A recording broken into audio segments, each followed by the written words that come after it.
Magandang araw mga ka-backyard, dito na naman tayo at may bagong tatalakaying kwento tungkol sa lemon game fowl. Bago tayo magsimula, huwag kalimutan i-click ang like and subscribe at notification bell para sa susunod na bagong kwento na tatalakayin.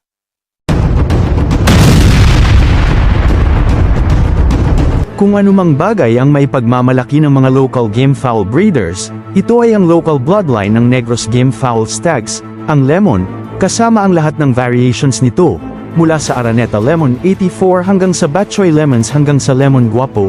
Ang ilan ay nag-infuse pa ng modernong fighting bloodlines para gawin pa rin silang kalaban ng sinumang kalaban. Matalino at mabilis na umatake na may magandang cutting, ang lemon ang magiging Pinoy champion gaya ng dati. Bloodline History. Sinabi ni Mayor Juancho Aguirre na noong dekada 60 at dekada 70, ang Negros ay puno ng lahat ng kampyon na linya ng lemon.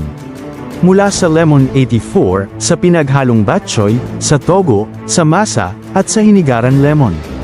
Ang Lemon 84 ay personal na linya ni Paeng Araneta ng Negros Champion Game Fowl. Sina Batchoy at Masa ang mga breeders na nagmula sa Lemon Lines, habang ang Hinigaran ay ang lugar ni Freddy Yulo.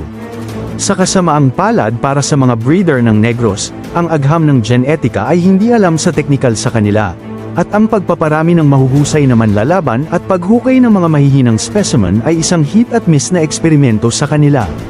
Ang pagkawala ng hawak sa superior game fowl breeding ay hindi naging maganda sa mga Negros breeders, kaya sila mismo